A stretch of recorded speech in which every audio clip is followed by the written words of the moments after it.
আসসালামু আলাইকুম। আমি পপি। দীর্ঘ 28 বছর চলচ্চিত্রে কাজ করেছি, অনেক সুনামের সাথে, সম্মানের সাথে। কোটি কোটি দর্শকদের ভালোবাসা পেয়েছি, ইন্ডাস্ট্রির মানুষের ভালোবাসা পেয়েছি। কিন্তু এই মুহূর্তে আমি ক্যামেরার সামনে কথা বলছি একজন ব্যর্থ মানুষ হিসাবে। ব্যর্থ মানুষ বলছি এই কারণে, সবার মন জয় করতে পারলেও দীর্ঘ 28 বছর আমি যাদের জন্য কাজ করেছি, যাদেরকে এই হাতে লালন পালন করেছি, তাদের কাছে আমি অযোগ্য একজন মানুষ। তাদের মন মতো চলতে পারিনি, তাদের মনের মতো করে নিয়ন্ত্রিত হতে পারিনি।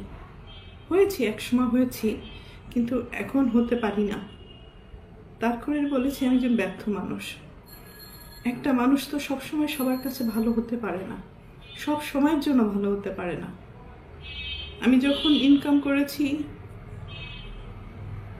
দু হাতে দিতে পেরেছি, লুটাতে পেরেছি, তখন আমি আমার পরিবারের কাছে অনেক প্রিয় একজন মানুষ ছিলাম। এখন দিতে পারি না, হয়তো তাদের প্রয়োজন অনুযায়ী, যার কারণে আমি এখন তাদের কাছে গলার কাটা, শত্রু এবং অপছন্দের একজন মানুষ। দীর্ঘ 2 দিন যাবৎ আমি আসলে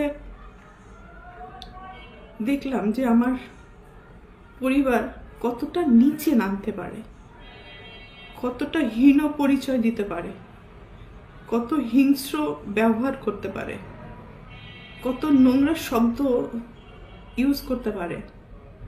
সাথে আমার মিডিয়া, তারাও আমার একসময় চলার পথের সঙ্গী হিসাবে কাজ করেছে। মিডিয়ার কাছ থেকে সবসময় আমি সহযোগিতা পেয়েছি, ভালোবাসা পেয়েছি, সাপোর্ট পেয়েছি। কিন্তু আমার পরিবারের কয়েকটা মানুষের মিথ্যা কিছু কথাবার্তা, মিথ্যা অভিনয়, মিথ্যা নাটক, মিথ্যা অভিযোগ বলার সাথে সাথে যে মানুষগুলো আমাকে সব থেকে বেশি চেনার কথা, জানার কথা, সাপোর্ট করার কথা, সেই মানুষগুলো ওই মানুষগুলো আমার পরিবারের মানুষগুলোর কথা অনুযায়ী আমাকে ভুলভাবে আমার দর্শকদের কাছে বলেন, বাংলাদেশের মানুষের কাছে খুব বাজেভাবে উপস্থাপন করেছে। তো এর থেকে দুঃখজনক আর কিছুই হতে পারে না। যাদের জন্য কাজ করেছে আজকে তারা কেউই আমার না। এই জন্য হয়তো আল্লাহ বলে, যার যার জীবন হিজ হিজ হুজ হুজ, কিয়ামতের মাথায় কেউ কাউকে চিনবে না। তো একটা মেন পয়েন্টে আসি। আজকে যে অভিযোগগুলো আমার মা আর বোন করছে, খুব স্ট্রংলি আমি প্রতিবাদ করলাম। এর পুরোটাই মিথ্যে, বানোয়াট, এবং তাদের স্বার্থ উদ্ধার হয়নি বলে আজকে সত্য একটা জিনিসকে অসত্য বলে প্রমাণিত করার চেষ্টা করছে। আমি একজন শিল্পী মানুষ, আমি কি ভূমিদস্যু? আজকে যাদেরকে আমি এই 2 হাতে ছোটবেলার থেকে লালন পালন করেছি, যাদেরকে আমি মানুষ করেছি, আমার জীবনের অনেকগুলো সময়, সুন্দর একটা সময়, প্রতিটা মানুষের একটা সুন্দর সময় থাকে নিজের জীবন উপভোগ করার সময়। সেই সময়টা আমি তাদের জন্য ব্যয় করেছি, তাদের পিছনে ব্যয় করেছি, তাদেরকে মানুষ করার জন্য।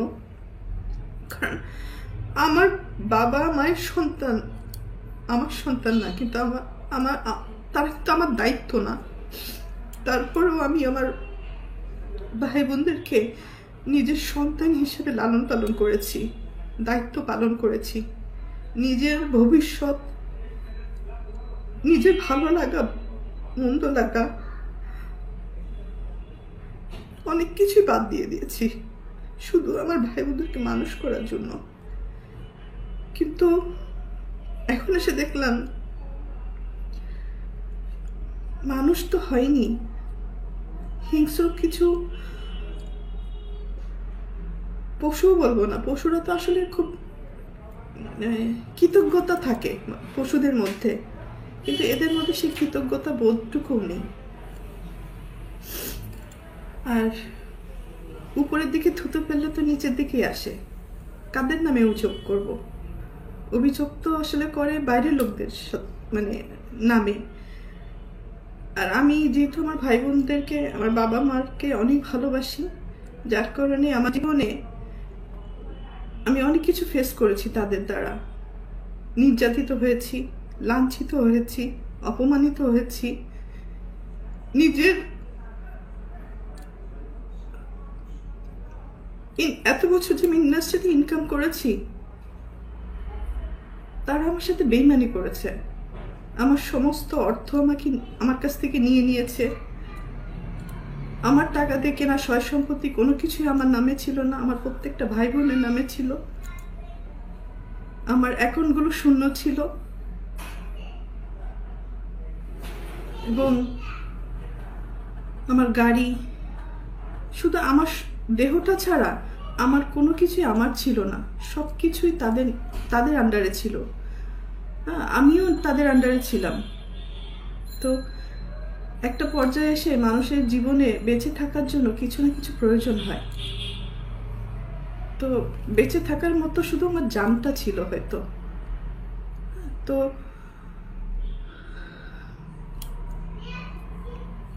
একটা পর্যায়ে এসে যখন আমি জানতে পারলাম আমার পরিবারই আমার সাথে বেইমানি করেছে, আমাকে ঠকিয়েছে, আমার সব কিছু কেড়ে নিয়েছে, এগুলো জানার পরে আমি চুপ ছিলাম। আমি যাদেরকে কোলে পিঠে মানুষ করেছি এই হাত দিয়ে, আমি তাদের দ্বারা অনেক বেশি নির্যাতিত হয়েছি। তারা আমাকে ফিজিক্যালি অ্যাসল্ট করেছে, আমার টাকা চুরি করে আমাকে মারা প্ল্যান করেছে, আমাকে খুন করে ফেলার জন্য টাকা দিয়েছে খুনিকে। আমার আপন ভাই এটার সাথে জড়িত, আপন বোন জড়িত, আর একটা সামিন নামে একটা ছেলেকে পালক নিয়েছিলেন। তারপরও আমি অ্যাকসেপ্ট করেছিলাম যে ঠিক আছে, একটা মানুষ তো, একটা বাচ্চাকে লালন পালনের দায়িত্ব নিয়েছিলাম। তো পরবর্তীতে দেখলাম এটা যখন হাতে পায়ে বড় হয়ে গেছে, তখন ওই হাত দিয়েই আবার আমাকে আঘাত করেছে। অনেক সময় এইগুলো কিন্তু আমার মুখের কথা না, এটা সত্য ঘটনা। এটা থানায় জিডি হয়েছে, মামলা হয়েছে এবং তাদেরকে আটক করা হয়েছিল এই ক্রাইম করার জন্য। পরবর্তীতে আমি তাদেরকে মাফ করে দিয়েছি, কারণ আমার ভাই বোন তো, ভুল হইতেই পারে। সন্তান হিসাবে মাফ করে দিয়েছিলাম। পরবর্তীতে দেখি যে এগুলো বাড়তেই আছে। এবং আমার মা তো আসলে অনেক বড় একটা শব্দ, কিন্তু পৃথিবীতে সব মা না, ভালো মাও আছে, খারাপ মাও আছে। দুর্ভাগ্যবশত আমার মাটা হয়তো আমাকে সেই পরিমাণ ভালোবাসতে পারেনি, কারণ আমি আমার মার কাছে, পরিবারের কাছে সবসময় সোনার ডিম পার একটা হাঁস ছিলাম, মানে দুধ দিয়ে একটা গরু ছিলাম, টাকা ছাপানোর মেশিন ছিলাম। সন্তান হিসেবে কখনো ওই ভালোবাসাটা, ওই কেয়ারিংটা পাইনি। তারপরও কোনো অভিযোগ নেই, আগেও ছিল না, এখনো নেই। আর আমি আমার মনকে বুঝ দিয়ে নিয়েছি, আর পাবো না কখনো তাদের কাছ থেকে সেই ভালোবাসাটা। কারণ একটা মানুষ যখন মেশিনে পরিণত হয়, তখন তার মূল্য মেশিন হিসাবেই থাকে, মানুষ হিসাবে থাকে না।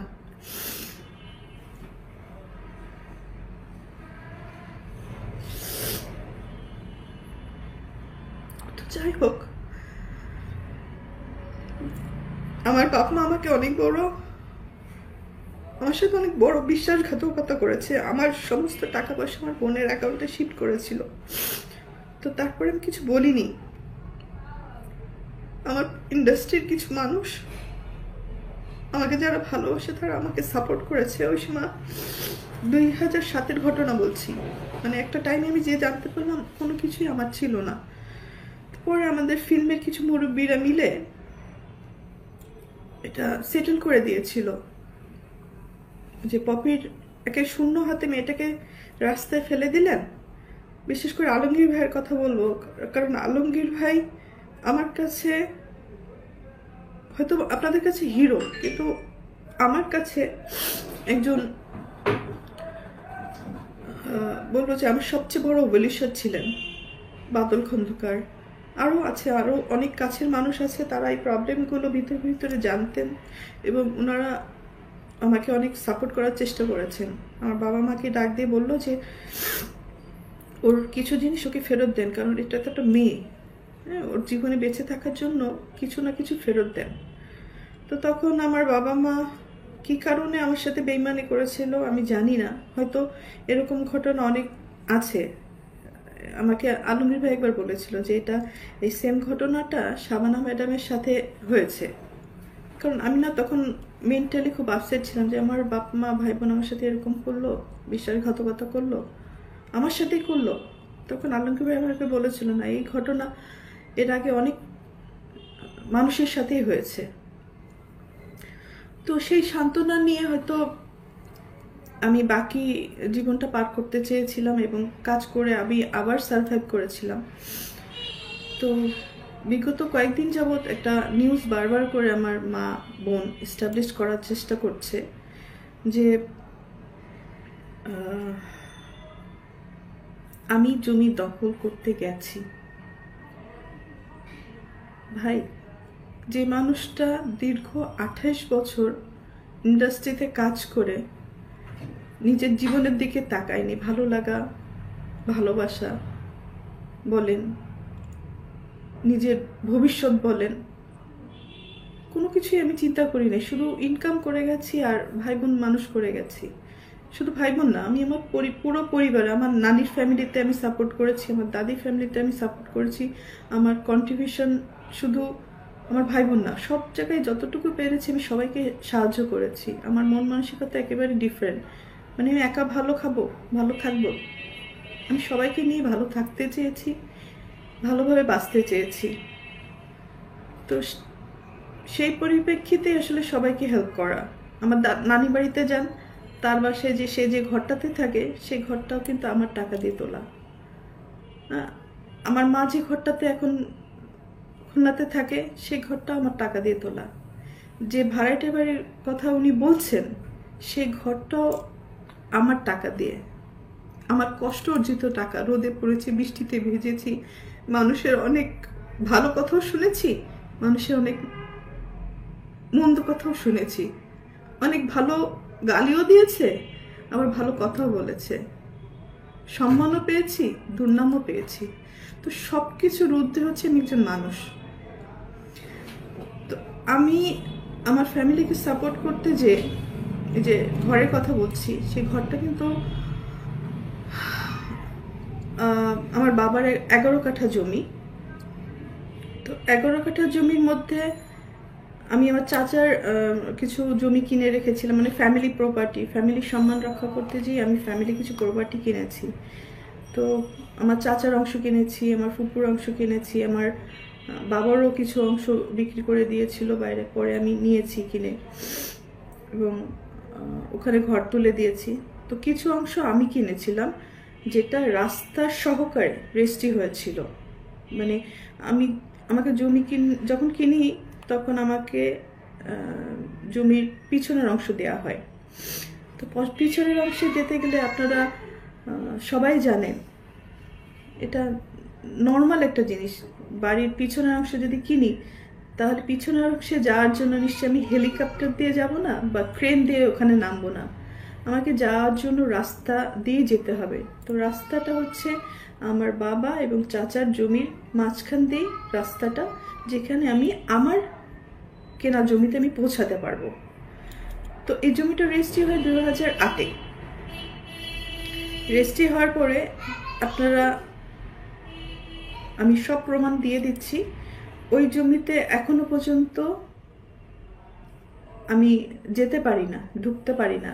কারণ কি, আমি যে ঘরগুলো তুলে দিয়েছিলাম ওই ঘরগুলো থেকে ভাড়া আসে, এই ভাড়া দিয়ে কিন্তু আমার বাবা চলতেন। একটা সময় আমার এই সেজ বোনের কন্ট্রোলেই ছিল এই ভাড়াগুলো। আমরা ঢাকায় থাকতাম, উনি ওখানে দেখাশোনা করতো এবং এই ভাড়াগুলো সে তার পকেটে নিত।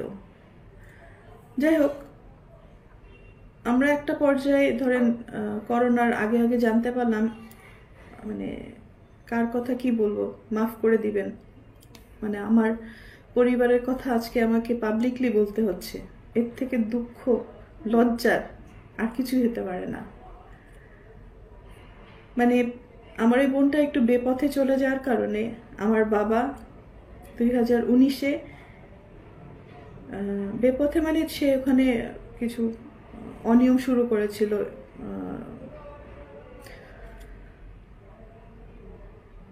নেশা জাতীয় ব্যবসা শুরু করেছিল, জিনিসের স্মাগলিং শুরু করেছিল, সুদের ব্যবসা শুরু করেছিল। তো আমাদের যতটুকুই আছে সম্মান ফ্যামিলিতে, মানে দেশের মানুষের কাছে সম্মান বলেন আর খুলনার মানুষের কাছে সম্মান বলেন, এই সব কিছু, মানে সব কিছুর কি বলে,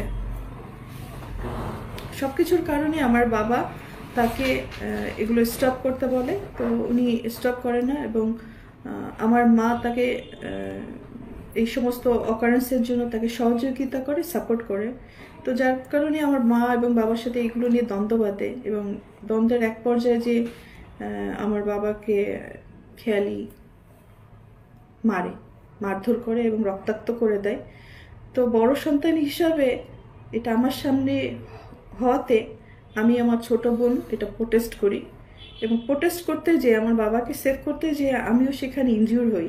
হ্যাঁ, আমার ছোট যে পালিত ভাই বলে, তথাকথিত ছোট ভাই সামির এবং বোন খেয়ালি, ওনারা আমাকে, আমার বাবাকে প্রচুর পরিমাণ মারধর করে। সেটা পুরো খুলনা শহর সবাই জানে, আমার ফুল ফ্যামিলি জানে। এবং আমার কাজিন আছে, ফুফাতো ভাই, সেও পাশ থেকে, সবাই তো আসলে মুভ করে না।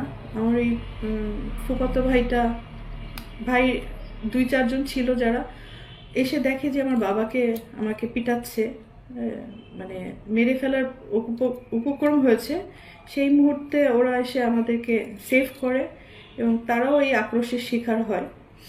তো ওই মুহূর্তে বাসার মধ্যে আমাদের ফ্যামিলিতে ডিসিশন হলো যে, এবং আম্মিরও কিছু যোগাযোগ শুরু হলো যেটাতে আসলে স্বামী হিসাবে আমার বাবা মেনে নিতে পারেননি। আসলে এটা বলা উচিত না, যাই হোক এখন বাধ্য হয়ে আমাকে বলতে হচ্ছে। না বললে আমার ইমেজ যেভাবে তারা নষ্ট করার চেষ্টা করেছে, আমার তো অল্প ছোটোখাটো একটা ইমেজ, সুন্দর যতটুকু কাজ করার চেষ্টা করেছি সেই ইমেজগুলো সে নষ্ট করার চেষ্টা করেছে এবং দেশের মানুষের কাছে আমাকে একদম ভূমিদস্যু হিসাবে প্রেজেন্ট করেছে। হ্যাঁ, একজন নায়িকা হিসেবে না, আমাকে একজন ভিলেন হিসেবে প্রেজেন্ট করে ফেলেছেন, যেটা একেবারেই মিথ্যা কথা। তাদের এই দোষগুলো দেওয়ার কারণেই, ঢাকতে যেয়ে এই কাণ্ড কারখানাগুলো করেছে। তো মেন কথাতে আসি, তো ওই সময় আমার বাবা তাকে ডিভোর্স দিতে চেয়েছিলেন এবং বাসার থেকে দীর্ঘ 4 বছর আমার মা এবং বোনকে আমাদের বাড়ি থেকেই উনি বের করে দিয়েছিলেন। এটা আমাদের ফিল্মের সবাই জানে, আমাদের পরিবারের সবাই জানে, খুলনাবাসী সবাই জানে। এবং আমার বাবা অতিষ্ঠ হয়ে মারধর খেয়ে পরে উনি থানাতে জিডি করেন, আমাদের খুলনা সোনাডাঙ্গা থানা। 2019-এ 14 মে একটা জিডি আছে, এটা আমি দিয়ে দিব বা আপনারা খুঁজলে সবাই পাবেন। ওই সময় থানার ওসি সাহেব হয়তো উনি আপনাদের ভালো করে ব্রিফ করতে পারবে ঘটনাটা। এবং র্যাবে আমার বাবা যে কমপ্লেন করে আমার এই বোনের নামে, তো ওইটার একটা আক্রোশ ছিল, যার কারণে আজকে আমাকে খুব নোংরাভাবে দর্শকদের কাছে প্রেজেন্ট করেছেন আমার মা এবং আমার বোন। তো আমি আরেকটা কথা বলি, সেদিনকে যে আমি খুলনাতে গিয়েছিলাম, খুলনাতে যার মেন কারণ হচ্ছে ওয়াসা আমাকে চিঠি দিয়েছে, যেহেতু আমার ইলেকট্রিক্যাল লাইন এবং ওয়াসার লাইন, আমার নামে যে লাইনটা আছে, এটা অবৈধভাবে আমার মা বোন দখল করে রেখেছে এবং এটা ভাড়াটারা ইউজ করে। হ্যাঁ, এই ভাড়াটা বাড়ির টাকাটা ওনারা নেয়। ওনারা বলছেন আমি দখল করেছি, তো দখল যদি করি আমি, তাহলে আমার মা বোন কীভাবে টাকাটা, মানে আমার বাবা মারা যাওয়ার পরে রীতিমতো তারা ওইখানে কবজা করেছে এবং দখল করার চেষ্টা করছে। তো তারপর আমি বলছি যে, মনে করেছি যে আমার মা বোনই তো, খাইলে খাক, আমি ওটা দেখিও না, নেও না, আমি যাইও না, আমার রাস্তা আটকায় রাখার পরেও। তো যেহেতু তারা ওই ইলেকট্রিকের লাইন এবং ওয়াসার লাইনটা অবৈধভাবে ইউজ করছে, তারা কোনো টাকা পয়সা পরিশোধও করে না, অনেক টাকা বকায়া পড়ে যায়, পরে দেখা যায় যে আমার এই বিলগুলো সব পরিশোধ করতে হয়। ভাই, আমি তো মানুষ, কাহাতক করব, কতক্ষণ করব, কতদিন করব? আমার নিজের জীবনের দিকেও তো তাকাতে হবে। তো যার কারণে অফিসিয়াল চিঠি পাওয়ার পরে আমি ওখানে প্রেজেন্ট হই। প্রেজেন্ট হওয়ার পরে ওয়াসার একটা শুনানি ছিল যে ওয়াসার যে লাইনটা, আমার এই লাইনটা ছিল আমার চাচির নামে, যেটা আমার বাবা ওনার ওখানে ইউজ করতেন, কিন্তু পরবর্তীতে এটা মানে এটা একটা অবৈধ লাইন বলা হয়। তো যার কারণে অনেকগুলো টাকা, আব্বু মারা যাওয়ার পর অনেকগুলো টাকা বিল বকেয়া পড়ে যায়। পরে ওটা আমার বোন দিতে অস্বীকার করার পরে আমি ওই বিলগুলো পরিশোধ করি এবং আমার চাচিকে বলি যে উনি এই লাইনটা কি করবেন। তখন বললো যে পপি, তাহলে তুমি টাকা পরিশোধ করছো, তুমি এই লাইনটা তোমার নামে নিয়ে নাও। তো আমি তখন বললাম যে ঠিক আছে, আমাকে দিয়ে দেন। ওয়াসা এটা ইনকোয়ারি করে অফিসিয়াল লিগ্যাল কাগজপত্র প্রসিডিউর করার পরে আমাকে পারমিশন দিয়েছে। তখন ওয়াসা আমাকে চিঠি দিল যে আপনি আসেন অন দ্য স্পটে, এটা আমরা ইনকোয়ারি করব। তো ওই কারণে কিন্তু আমার ওখানে যাওয়া। এই রাস্তাটা আমাকে না দেওয়ার কারণে, না দেওয়ার জন্য ওনারা এই নাটকগুলো সাজাচ্ছেন এবং নোংরা কথা বলছেন, যাতে এই রাস্তাটা না দেওয়া লাগে, মানুষকে ডাইভার্ট করছেন।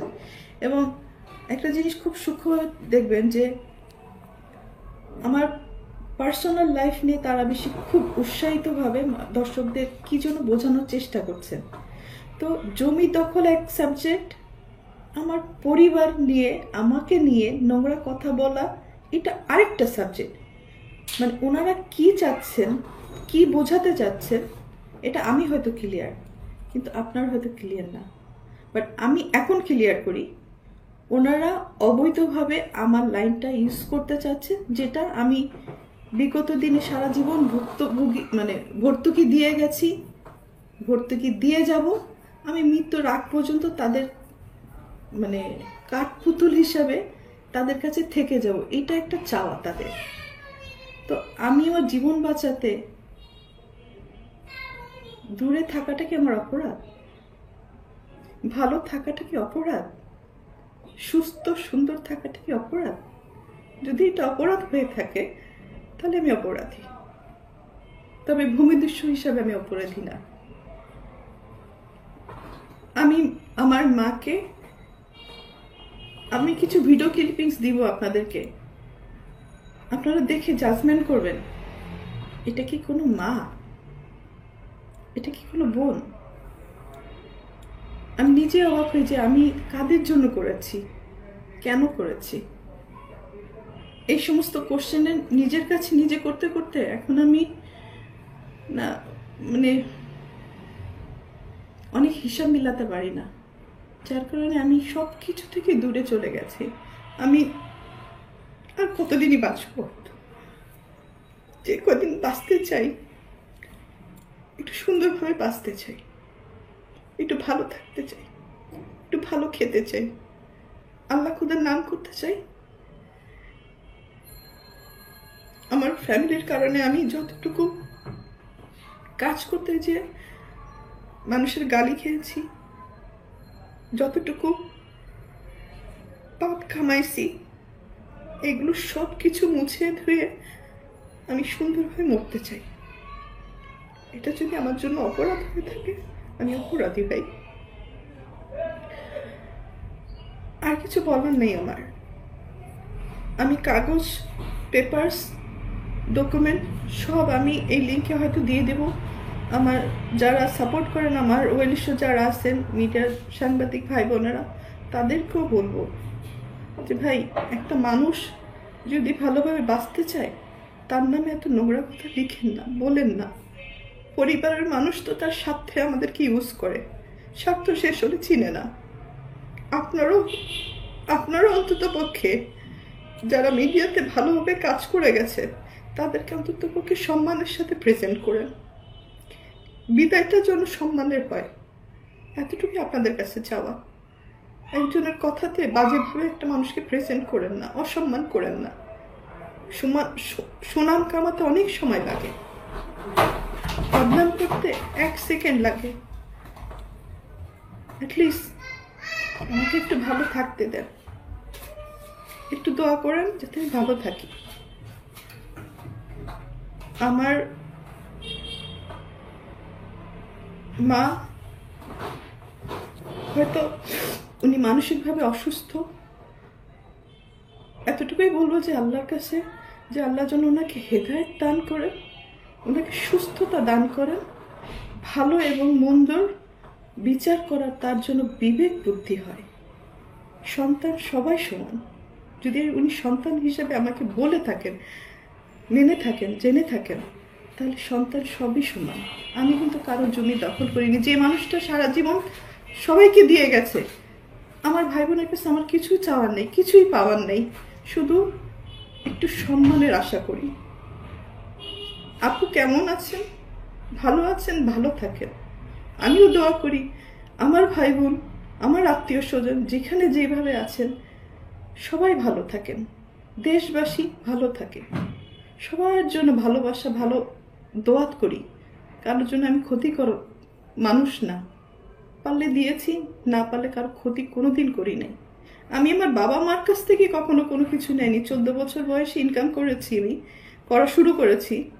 আমি আমার বাবার কাছ থেকে কবে একটা ঈদের জামা নিয়েছি, পেয়েছি, আমি বলতে পারবো না। আমার মা কবে আমার মাথায় তেল দিয়েছে, দুগাল ভাত খাওয়াই দিছে, আমি বলতে পারবো না। কাজের তাগিদে অনেক কষ্ট করেছি। তো আমি যেখানে আছি অনেক ভালো আছি, সুস্থ আছি, সুন্দর আছি। ঘটে যা দীর্ঘ 28 বছরের ঘটনা, যা যা আমার সাথে হয়েছে, সেটা তো আসলে 28 মিনিট বা 1 ঘন্টাতে শেষ হবে না। অনেক কিছুই হয়েছে আমার সাথে। হয়তো আমি বোকা ছিলাম, আমাকে বোকা বানাতে খুব সহজ হয়েছে। আর আমার যখন একটু চোখ কান খুলেছে, তখনই আমি আমার পরিবারের শত্রু।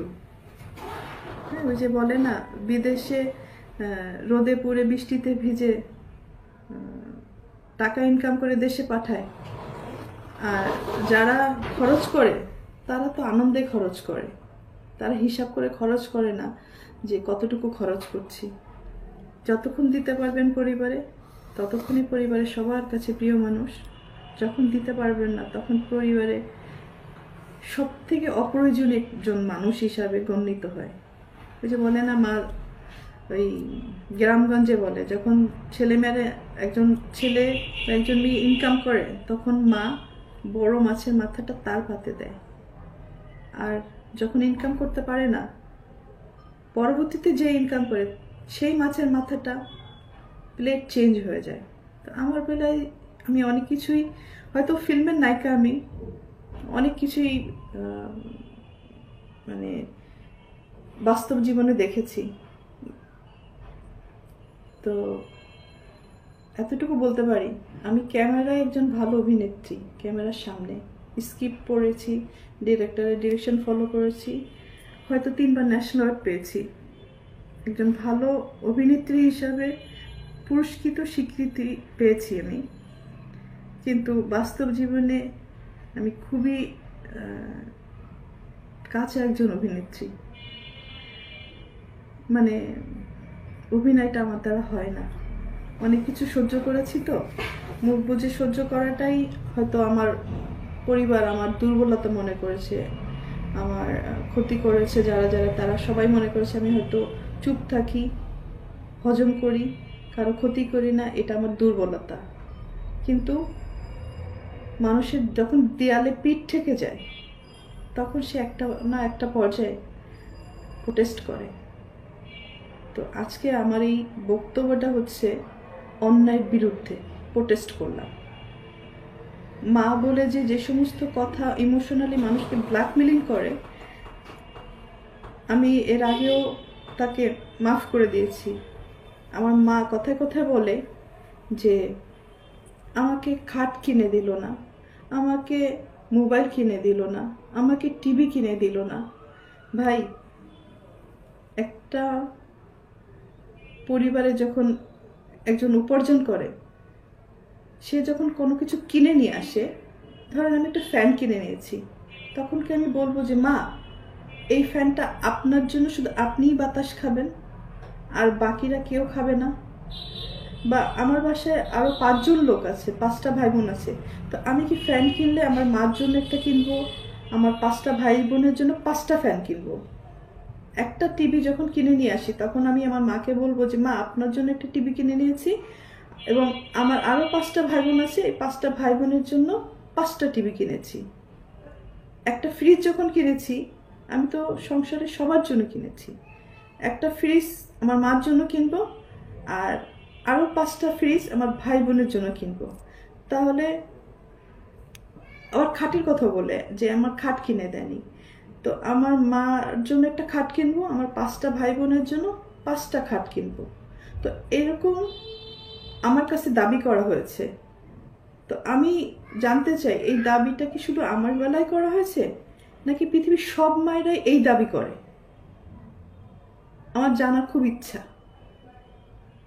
আমি যথেষ্ট চেষ্টা করেছি আমার মা ভাই বোনকে ভালো রাখার জন্য। আমার বাপ মা আমাকে পড়াশোনা করায় ভালো ডাক্তার বানাতে পারতো, ইঞ্জিনিয়ার বানাতে পারতো, একজন কোরআনে হাফেজ বানাতে পারতো। অনেকে ব্যঙ্গ করে বলে আপনার মা আপনাকে নায়িকা বানাইছে। নায়িকা বানানোটা কি খুব কৃতিত্বের কাজ? নায়িকা বানালে তো একটা ভালো ফ্যামিলিতে বিয়েও হয় না। আমি আমার ভাই বোনকে পড়াশোনা করে মানুষের মতো মানুষ করতে চেয়েছি। আমি চেয়েছি তারা ওই ডাক্তার হোক, ইঞ্জিনিয়ার হোক, নিজের পায়ে নিজে দাঁড়া, একটা ভালো পরিবারে তাদের বিয়ে হোক। এটাই আমি মানে আমার সন্তানের জন্য যেভাবে আমি চাইতাম, আমার ভাই বোনের জন্য তাই চেয়েছি। কিন্তু মা হিসাবে আমার মা আমার জন্য কি চেয়েছে, আমার ভাই বোনদের জন্য কি চেয়েছে। তো ওই যে বললাম না, ভালো মা খারাপ মা পার্থক্য আছে। কেউ দুধ বেচে মদ কেনে, আবার কেউ মদ বেচে দুধ কেনে। তো পার্থক্যটা হচ্ছে অনেক কিছুই। এনিওয়ে, বিদায়টা এইভাবে নিব। আপনারা সবাই আমার জন্য দোয়া করবেন যাতে আমি বাকি জীবনটা ভালো করে থাকতে পারি। আর এই যে বলে যে আমি মানে তাদেরকে মারার হুমকি দিয়েছি, ভাই যে গড়ে সে কি ভাঙে? আমি তো পারি নাই ভাঙতে, তাহলে তো আমি তাদের ভাঙার চেষ্টা করতাম। আমার বোন বলেছে আমি তাকে মেরেছি, দূর থেকে একটা ফুটেজ দিয়ে যে আমি তাকে মেরেছি। মারা তো হচ্ছে চর মারা, জুতা খুলে মারা বা পিটানো, এগুলোকে মারা বলে। আমার মুখের সামনে ক্যামেরা ধরেছে, আমি ক্যামেরাটা নিয়ে ফেলে দিয়েছি। আমি তো কোনোদিন আমার বলতে পারব না আমি শাসন করেছি আমার ভাই বোনকে, কিন্তু কখনো কাউকে আমি মারিনি, বরং তাদের কাছ থেকে মার খেয়েছি। হ্যাঁ, তারা আমাকে মারার চেষ্টা করেছে আমার টাকা পয়সা সয় সম্পত্তি হাতিয়ে নেওয়ার জন্য, হজম করার জন্য। ঠিক আছে, আমার ফ্যামিলিতে আপনি একটু জিজ্ঞাসা করবেন আমার কোন বোনটা কত টাকা ইনকাম করে বা কি চাকরি করে, কত টাকা ইনকাম করে, আমার ভাই কয় টাকা ইনকাম করে, কি চাকরি করে। হ্যাঁ, তো আমার ফ্যামিলিতে একমাত্র উপার্জনের মানে সোর্স কিন্তু আমি ছিলাম। এখন হয়তো বড় হয়ে গেছে, তারা যে যার মতো, আমাকে চিনে না। যাই হোক, আমার এটা নিয়ে আফসোস নেই, চিনতে হবে এমন কোনো কথা নেই।